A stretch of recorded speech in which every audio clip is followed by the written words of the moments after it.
اب وَلَن نُؤْمِنَ لِرُقِيِّكَ حَتَّى تُنَزِّلَ عَلَيْنَا كِتَابًا نَقْرَؤُهُ، پھر بھی ہرگز ایمان نہ لائیں گے جب تک ہم پر کوئی ایک کتاب نہ اتارو جو ہم پڑھیں۔ عجیب عجیب کنڈیشنز تھیں۔ حضرت موسیٰ سے بھی اسی طرح کے سوال تھے، اور سرکار دو عالم علیہ السلام کے دور میں بھی کفار نے ویسی کنڈیشنز کرنا شروع کر دیں۔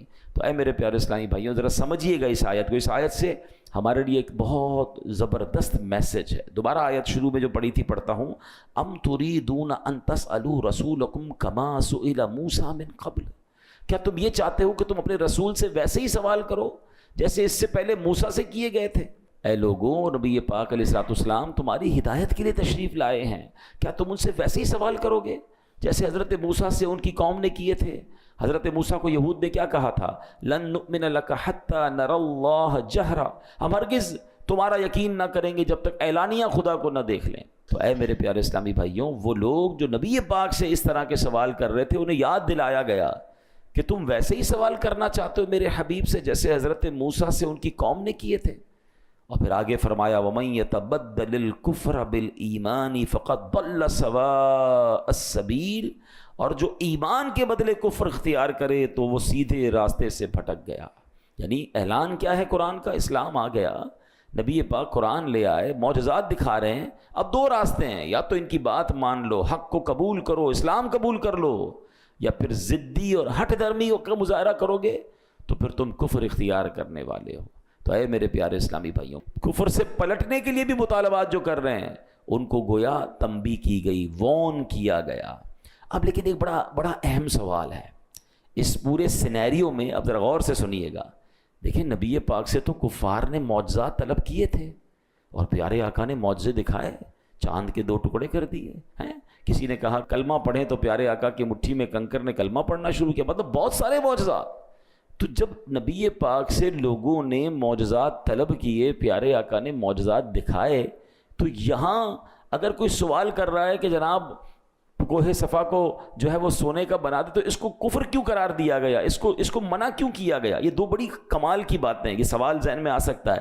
دیکھیں حضرت صدیق اکبر رضی اللہ تعالیٰ عنہ جب وہ ایمان لائے نا تو انہوں نے بھی نبی پاک سے معجزہ طلب کیا تھا، پیارے آقا نے ان کو غیب کی خبر دی، وہ کلمہ پڑھ کر مسلمان ہو گئے۔ حضرت عبداللہ ابن عباس فرماتے ہیں کہ ایک اعرابی آیا نبی پاک کے پاس اور آ کر کہتا ہے یا رسول اللہ صلی اللہ علیہ وسلم، اگر آپ اللہ کے نبی ہیں تو معجزہ دکھائیے، مجھے پتہ چلے کہ آپ اللہ کے نبی ہیں۔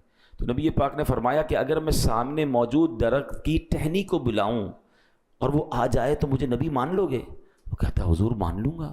اللہ اکبر۔ میرے آقا علیہ السلام، ترمذی شریف کی حدیث ہے، نبی پاک نے ٹہنی کو بلایا، درخت کو نہیں، اس کی ٹہنی کو بلایا، ٹہنی اپنی جگہ سے خود ہی کٹی، اچھلتی ہوئی نبی پاک کی بارگاہ میں حاضر ہو گئی۔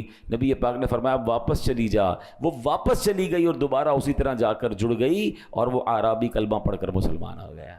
تو ایسے تو بہت سارے واقعات ہیں کہ پیارے آقا سے معجزات طلب کیے گئے، نبی پاک نے معجزات دکھائے، لوگ ایمان لے آئے، سبحان اللہ۔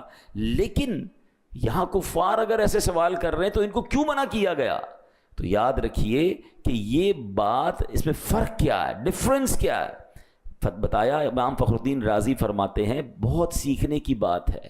یہ کفار جو معجزہ طلب کر رہے ہیں یہ بطور دلیل نہیں مانگ رہے، یہ بطور ضد اور ہٹ دھرمی کے مان رہے ہیں۔ یہ جو کویسچن ہے یہ ہٹ دھرمی والا ہے، یہ ضد والا، یہ ماننے کے لیے نہیں کہ حضور دکھا دے تو میں کلمہ پڑھ لوں گا۔ یہاں چیلنج کرنا ہے، یہاں ٹیسٹ معاذ اللہ کرنا ہے۔ بات جو یہ کہہ رہے ہیں یہ کفر نہیں تھی، ان کا لہجہ گستاخانہ تھا، ان کا سٹائل گستاخانہ تھا، یہ طریقے ہٹ درمی والے تھے جو کفر کا حکم لگایا گیا۔ تو پتہ چلا ان کی ڈیمانڈ پر کفر کا حکم نہیں ہے، ان کے سٹائل پر، ان کے لہجے پر، ان کا گستاخانہ جو رویہ ہے اس پر کفر کا حکم لگایا گیا۔ قرآن کیا کہتا ہے؟ وَمَن يَتَبَدَّلِ الْكُفْرَ بِالْإِيمَانِ فَقَدْ ضَلَّ سَوَاءَ السَّبِيلِ، اور جو ایمان کے بدلے کفر اختیار کرے وہ سیدھے راستے سے بھٹک گیا۔ گویا فرمایا کیا جا رہا ہے، جو تو ماننے کی نیت سے آئے گا تو میرے آقا چاند کو 2 ٹکڑے کر کے بھی دکھا دیں گے، اگر گستاخانہ لہجے اپناؤ گے تو رسول ذیشان علیہ الصلوۃ والسلام کے حضور ضد و ہٹ دھرمی کرو گے تو یہ لہجے قبول نہیں ہوں گے، یہ کفریہ انداز ہے، یہ کفر کا طریقہ ہے۔ سیدھی راہ سے بھٹکے ہوئے لوگ ایسا کرتے ہیں۔ تو پتہ چلا کہ بعض اوقات لفظ ٹھیک ہوں، سچے ہوں، مگر لہجہ گستاخانہ ہو جائے، اس سے بھی گستاخی ہو جایا کرتی ہے۔